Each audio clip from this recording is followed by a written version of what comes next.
अस्सलाम वालेकुम everyone, welcome back to my channel and welcome back to another video. Hopefully आप लोग सब ठीक होंगे। अल्हम्दुलिल्लाह हम भी बिल्कुल ठीक हैं। आज का व्लॉग एक न्यू लाइफ का स्टार्टअप भी है और एक जो लाइफ गुजर रही है उसका एंड भी है। आज के व्लॉग में मैं आपसे अपनी लास्ट डे की रूटीन शेयर करूंगी क्वार्टर में। जो मेरी आज की जो सारी मैंने 2.5 साल का जो अरसा यहाँ पे गुजारा, उन सब चीज़ों के उन सब चीज़ों में ये दिन ना मेरे लिए सबसे भारी था। क्योंकि आज जो लास्ट डे मेरा क्वार्टर के अंदर है, ये फीलिंग ऐसी है कि तकलीफ़ और ना खुशी दोनों की मिली जुली कैफियत है। खुशी अपने घर जाने की और दुख यहाँ से ना जाने का, क्योंकि यहाँ पे फिर वापस आना, एक जगह पे रहना और फिर वहाँ से मूव करना बहुत बहुत मुश्किल होता है। एक इंसान जो जहाँ पे रहता है ना, वहाँ से उसकी ना एक ख़ास उनसियत हो जाती है। उस माहौल से, वहाँ के लोगों से एक ख़ास प्यार और लगाव हो जाता है। मेरी वही सिचुएशन है। ना यहाँ से छोड़ के जाने का मूड है और कुछ भी मेरे जो वर्ड्स हैं ना, वो शायद वो मेरा साथ ही नहीं दे रहे। लेकिन मजबूरी जो है ना, वो हमसे बहुत कुछ करवा रही होती है। यहाँ का जो टाइम था वो मैंने आप लोगों से भी शेयर किया। तकरीबन 8-9 मंथ जो हैं मेरे यूट्यूब चैनल को, 8-9 मंथ से आप लोग भी मेरे साथ हैं इस सफ़र में। और 2.5 साल तो उस टाइम तो मुझे 2 डेढ़ साल जो था उस टाइम मुझे पता ही नहीं था यूट्यूब का। यूट्यूब भी मैंने यहीं पे आके देखा, यहीं से स्टार्टअप लिया और जो कुछ भी हूँ अभी आप लोगों के सामने हूँ। यह फिर सफ़र का आगाज़ है और फिर आहिस्ता आहिस्ता ये वक्त आगे बढ़ेगा और मज़ीद मैं इसके अंदर अचीवमेंट कर सकूँगी आपके सपोर्ट के साथ। जो भी है यहाँ से बहुत अच्छी अच्छी मेमोरीज़ हैं साथ, जो इंसान के साथ ज़िंदगी भर रहती हैं। हाँ, यहाँ से जो गवर्नमेंट जॉब करते हैं, जो मुलाजिम हैं, उनका ये होता है कि एक जगह से मूव करने के बाद दूसरी जगह जाना और फिर उसी जगह पे वापस आना बहुत नामुमकिन हो जाता है। आज की जो मसरूफियात हैं, आज की जो लाइफ है, वहाँ पे लोग इतने मसरूफ़ हैं कि दोबारा किसी से मुलाकात होती ही नहीं है। तो ना वर्ड्स और ना ही दिल एक दूसरे का साथ दे रहे हैं, इस तरह की सिचुएशन है। और आज ये सुबह का टाइम था, आज हमने मूव करना था, मैं नाश्ता बना रही थी और आज मैंने जो फुल डे में किया वो मैं आप लोगों से शेयर करूँगी। मज़ीद जो वीडियोज़ होंगी वो आहिस्ता आहिस्ता आप लोगों से शेयर करती जाऊँगी। सुबह मैंने नाश्ता बनाया है, रात मैंने दाल बनाई थी, दाल खाने का मूड नहीं था, चाय पराठे का खाने का मूड था, चाय पराठे बना लिए थे, बहुत अच्छे बने थे। हस्बैंड को तो ये था कि ना आपने कम क्यों बनाए, आपने ज़्यादा बनाने थे। उसके बाद ये दोपहर का टाइम है और मैंने बिरयानी बनानी थी आज, रास्ते के लिए भी और घर में खाने के लिए भी। दिल नहीं कर रहा था, लेकिन जो भूख है ना, वो ये कहती है कि हमने ना कुछ खाना है। भूख की वजह से खाना करना पड़ता है, लेकिन जब जाना होता है ना, तब दिल ही नहीं कर रहा होता। सफ़र दिमाग पे या फिर जगह को छोड़ने का जो दुख होता है ना, वो हमारा साथ नहीं दे रहा होता। खैर, सारा सामान ना बंधा हुआ था, सिर्फ किचन के बर्तन और किचन का जो सामान था ना, उसी को पैक करना था। बाकी सारी फाइनल तैयारी हो चुकी थी, गाड़ी भी बुक हो चुकी थी। और ये सहन की कंडीशन और घर खाली होने के बाद ये मैं आप लोगों से शेयर कर रही हूँ। पौधों को भी हमने खाली, पोट को भी खाली कर दिया था, इसके अंदर जो भी था निकाल लिया था।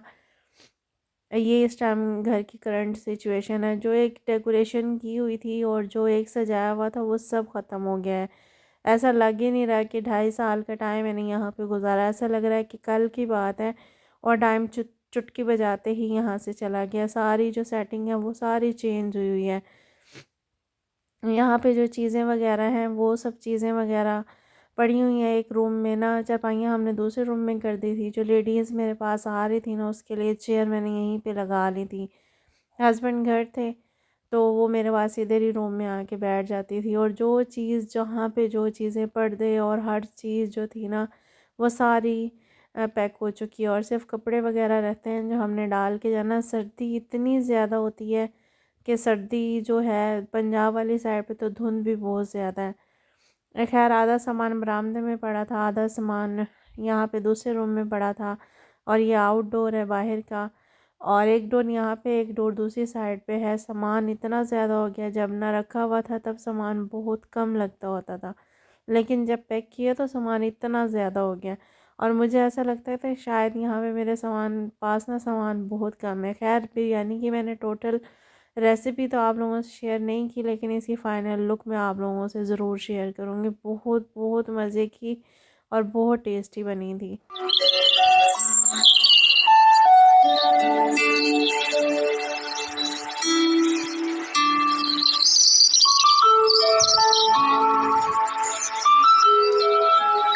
चावलों को मैंने काफ़ी टाइम से भिगोया हुआ था और पहले मैंने इसके अंदर ठंडा पानी डाला क्योंकि टाइम कम था। फिर उसके बाद मैंने इसके अंदर नीम गर्म पानी शामिल कर दिया था।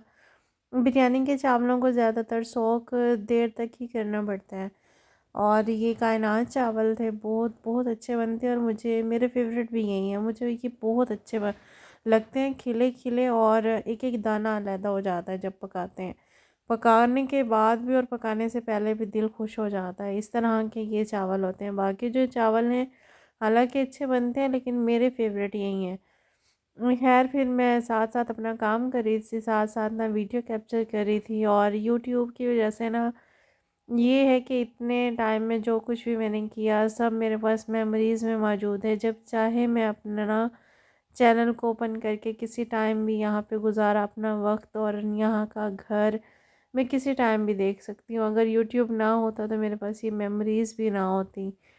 लेकिन लास्ट में जो भी थी ना, मैं सब चीज़ों को कैप्चर करने की कोशिश कर रही थी। इतना मेरा दिल ना बेचैन था कि जिस तरह लम्हे को बंदा रोक लेता है ना और उसको फिर बाद में महसूस करता रहे, वो सिचुएशन है। लेकिन वक्त हमेशा गुजर जाता है। वक्त ना हम ना उसको कंट्रोल कर सकते हैं, ना ही हम उसको रोक सकते हैं।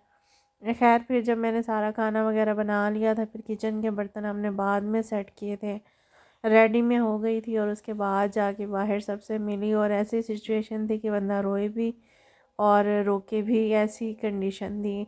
ना रो पा रहा था बंदा, ना फिर ना कंट्रोल कर पा रहा था। सब बाहर मौजूद थी, सबसे मिले और टाइम बस मेरे पास अब वर्ड्स नहीं है। खैर बिरयानी बन चुकी थी और देखें इसकी फ़ाइनल लुक। लास्ट में मैंने इसके ऊपर ना येलो फूड कलर डाल दिया था। बहुत बहुत टेस्टी बनी थी। इसकी लुक देख के ही आपको लग रहा होगा ना इतनी मज़े की ये बिरयानी है। पहले मुझे इतना डर लग रहा होता था कि दम बिरयानी शायद मुझे बनानी ही नहीं आएगी, लेकिन बहुत बार बनाने के बाद ना अब इस तरीके से होता है कि डर खुल जाता है। या फिर ऐसा होता है कि बाज़ औक़ात हम लोग ना जो काम ना एक मर्तबा कर चुके होते हैं, हमारे हाथों से गुजर गया होता है, ये जब वो एक मर्तबा अच्छा बन जाता है ना तो हमारा डर भी निकल जाता है। मेरी भी यही सिचुएशन थी ना। मैं ना बिरयानी दम बिरयानी बनाने से ना बहुत कतराती थी। मुझे ऐसा लगता था कि मैं ख़राब कर दूँगी। लेकिन जब मैंने फ़र्स्ट टाइम ही बनाई तभी वो इतनी अच्छी लगी और अब तो मुझे ऐसा लगता है कि बाहर जब हम लेते हैं ना उससे अच्छी मैं खुद घर पे ही बना लेती हूँ।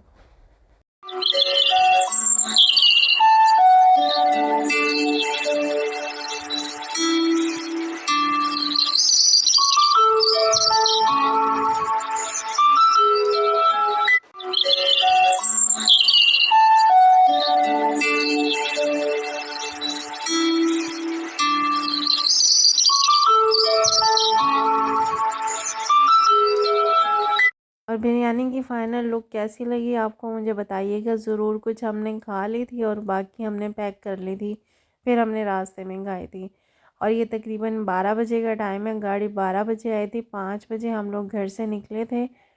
हमने कैंट से और बाहर तक ना गाड़ी स्पेशल करवा ली थी। और उसके बाद पिंडी पहुंचने के बाद ना यहाँ पे हमने बुकिंग कराई हुई थी। सारा सामान ना डिग्गी में लोड हो गया था। अगर हमने स्पेशल हम पता कर रहे थे तो वो स्पेशल हमें बहुत कॉस्टली पड़ रही थी। और इसके अलावा फिर सामान अलहदा जाता, हम लोगों ने गाड़ी की बुकिंग अलहदा से करनी थी। तो फिर हमने सामान ना बस में ही रखवा दिया था और ये हमें ना थोड़ा कम भी पड़ा और सामान भी हिफाजत से पहुंच गया। और उसके बाद 3 बजे इनका स्टे था। 3 बजे स्टे किया इन्होंने। कौन सी जगह थी मुझे नहीं पता क्योंकि मोटरवे बंद था। न्यू जगह पे इन्होंने किया था स्टॉप, क्योंकि ये जीटी रोड से आए थे। मोटरवे पे तो ये सियाल मोड़ पे अपना स्टॉप करते हैं। और चाय अच्छी बनी हुई थी यहाँ की। पिछली मरतबा जो सियाल मोड़ से ली थी वो बहुत बकवास थी, लेकिन ये जो चाय थी ना वो बहुत अच्छी थी। और सर्दी में चाय पीने का मज़ा ही कुछ और होता है। और ये धुंध की आप हालत देखें, पूरा रास्ता डरते डरते गुजरा, एकदम से ना इतनी ज़्यादा धुंध हो जाती थी कि बिल्कुल कुछ नज़र नहीं आ रहा होता था। और रोड पे इस तरीके से हो रही है धुंध जिस जैसे ना धुआं उड़ रहा होता है या फिर रेत उड़ रहा होता है, इतनी शदीद धुंध थी। पूरा रास्ता गाड़ियाँ जो थी ना वो ग्रुप बना के ना चल रही थी।